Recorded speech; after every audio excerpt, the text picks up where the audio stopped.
মালয়েশিয়ার আজকের নিউজ। মালয়েশিয়ার অভিবাসন বিভাগকে যে কারণে ধন্যবাদ জানালো বাংলাদেশিরা। বিস্তারিত জানতে ভিডিওটির শেষ পর্যন্ত দেখুন। মালয়েশিয়ায় অবৈধ অভিবাসী আটকে অভিযান চালিয়েছে দেশটির ইমিগ্রেশন পুলিশ।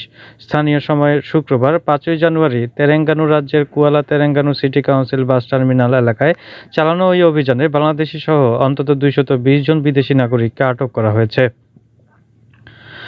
এই ধরনের অভিযানের পর প্রবাসী বাংলাদেশিদের মধ্যে একটি মিশ্র প্রতিক্রিয়া দেখা দেয়। তবে শুক্রবারের অভিযানের জন্য ইমিগ্রেশন পুলিশকে ধন্যবাদ ও কৃতজ্ঞতা জানিয়েছে দেশটিতে বসবাসরত প্রবাসী বাংলাদেশিরা।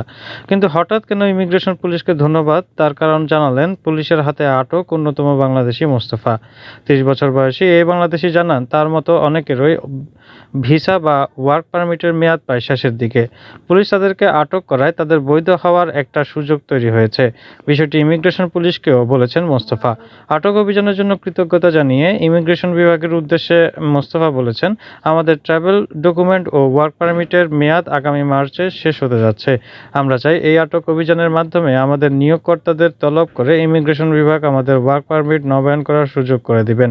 পুলিশের কাছে প্রশ্ন রেখে তিনি আরও বলেন, নিয়োগকর্তাদের অবহেলায় যদি আমাদের ওয়ার্ক পারমিট নবায়ন না হয় তাহলে এর জন্য আমাদের কেন শাস্তি ভোগ করতে হবে?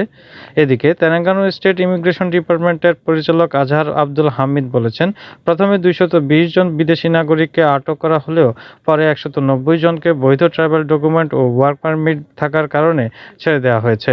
বাকি 30 জনকে ইমিগ্রেশন আইন লঙ্ঘনের কারণে আটক করে রাখা হয়েছে। এই ইমিগ্রেশন কর্মকর্তা আরও বলেন, আটক 30 জনের মধ্যে ইমিগ্রেশন আইন 1959/1963 এর 15(1)(c) ধারায় ওয়ার্ক পারমিট মেয়াদ উত্তীর্ণ হওয়ায় 18 জনকে আটক রাখা হয়েছে। অপর 12 জনকে আটক করা হয়েছে বৈধ ট্রাভেল ডকুমেন্ট না থাকায় একই আইনের 6(1)(c) ধারায়। এই কর্মকর্তা আরও বলেন, মালয়েশিয়ায় বিদেশিদের বৈধভাবে প্রবেশ নিশ্চিত করতে এই ধরনের অভিযান নিয়মিত পরিচালিত হবে।